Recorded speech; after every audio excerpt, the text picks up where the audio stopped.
Good morning, everyone. It's Wednesday, and Environment Canada has issued multiple weather alerts. We're talking about a major winter storm heading for southern Ontario with 20 to 40 centimeters of snow. The Greater Toronto area will see this snow starting tomorrow. But first, we're dealing with extreme cold. We're experiencing some of the coldest temperatures in years, and Toronto hasn't seen cold like this since January 2018. So let's get right into it and break down everything you need to know. Right now at Toronto Pearson Airport, we're sitting at 16 degrees with a wind chill of -26. Environment Canada has issued an official extreme cold warning at 4:39 a.m. Eastern Time this morning. This is an official government weather alert continuing into Saturday morning with wind chill values reaching -30 to -33. At these temperatures, frostbite can develop on exposed skin within just minutes.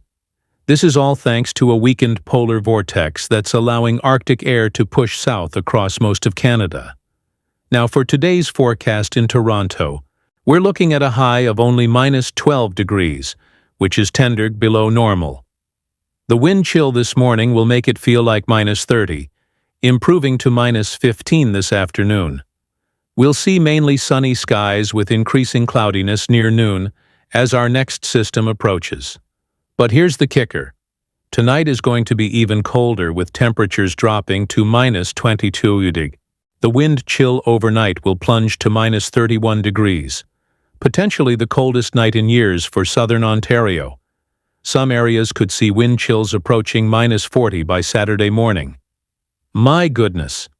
As we head into tonight, a few flurries will begin before morning with 2 to 4 centimeters possible.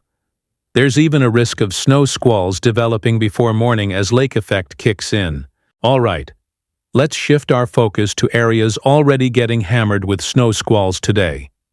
Simcoe County and Barrie are under an official yellow snow squall warning from Environment Canada issued at 6:25 p.m. Friday evening.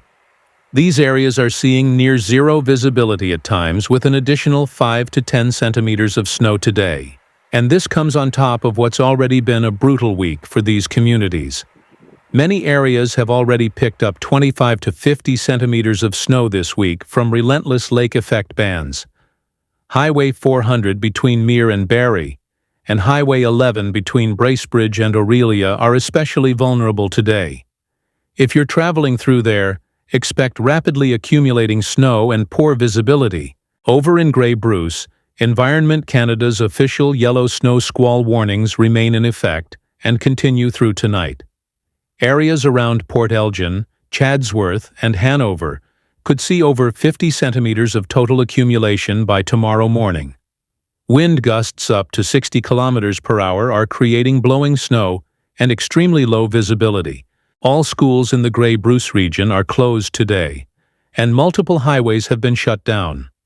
The snow squalls from Lake Huron are expected to linger overnight before gradually weakening Saturday morning. Now, let's talk about the major winter storm coming Sunday, and these are official government weather alerts. Environment Canada has issued an official yellow winter storm watch for Toronto and the GTA as of 5:32 a.m. this morning. According to Environment Canada, this is rated as a high-impact event with moderate forecast confidence. Let me break down exactly what Environment Canada is forecasting. Snowfall amounts of 15 to 30 centimeters with locally higher amounts. The timing breaks down into two distinct phases that could really pile up the snow totals. Early Sunday morning, we're expecting lake effect snowbands to develop off Lake Ontario, driven by easterly winds.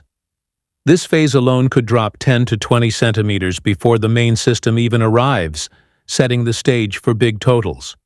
Then Sunday afternoon, widespread snow will begin as the northern edge of a U.S. system grazes southern Ontario. Snow intensity will increase through the afternoon and really ramp up during the evening hours. And here's where it gets interesting. There's potential for an embedded lake effect streamer to develop over the western GTA. If this band materializes over downtown Toronto or Mississauga, snowfall rates could double or even triple in that narrow corridor. That's what we call lake enhancement, and it can lead to dramatically different totals over very short distances. The highest snowfall totals are expected along the northern and western shoreline of Lake Ontario. That's the bullseye zone. Toronto, Vaughan, Mississauga, Oakville, and Burlington are looking at 20 to 40 centimeters of total accumulation. Somewhere between Oshawa and Oakville, we could see localized pockets approaching 40 centimeters. Current data suggests those hotspots will likely focus on parts of Toronto and the immediate shoreline. East of Toronto, areas like Pickering, Ajax, Oshawa, Bowmanville, and Cobourg are also in that 20 to 40 range. Heading further east, Belleville, Brighton, and Kingston can expect 20 to 30 centimeters with lake enhancement possible. For areas like Markham, Richmond Hill, BMPton, and Vaughan, we're looking at 20 to 25 centimeters of accumulation. Now, as we move away from the lake, totals do start to decrease, but it's still significant snow. Kitchener, Waterloo, GE, Orangeville, Newmarket, and Peterborough are expecting 15 to 20 centimeters. Further north in places like Barrie, Orillia, and east toward Ottawa, we're looking at 10 to 15 centimeters. Hamilton and Burlington also have an official yellow snow watch from Environment Canada, though their forecast is more uncertain. They're looking at 10 to 20 centimeters with the possibility of locally higher amounts from lake enhancement. The lake effect band may actually sink southward through Oakville, Burlington, and Hamilton overnight as winds shift. Small shifts in the storm track could significantly impact these totals, which is why there's still some uncertainty. One thing's for certain, though, this will be the second major snowstorm to hit southern Ontario in just over a week. Back on January 15th, Hamilton saw 18 centimeters, while St. Catharines recorded 27 centimeters in a single day. Many municipalities are still dealing with cleanup from that storm. And now here comes round two.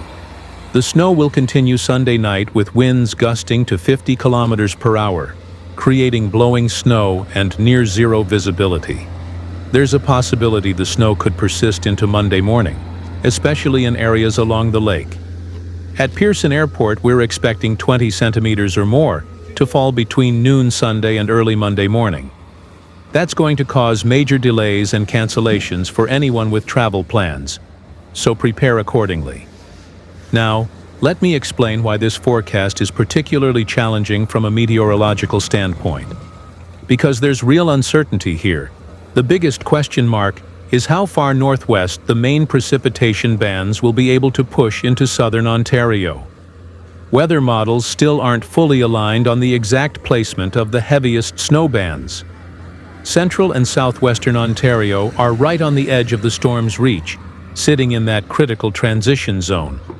If the system tracks slightly further east, some of these areas could see very little snow at all, maybe just a few centimeters. But if it tracks a bit more west, accumulating snow would push much deeper into southern Ontario and expand the impact zone. The confidence is much higher for areas closer to and east of the Lake Ontario shoreline. Those regions are definitely getting accumulating snow. It's just a question of how much they'll ultimately receive. Another complication is the cold temperatures we're dealing with, because this will be very light and fluffy snow. That type of snow accumulates extremely rapidly and is very difficult for plows to keep up with. Roads and walkways are going to be very difficult to navigate with sudden visibility reductions to near zero at times.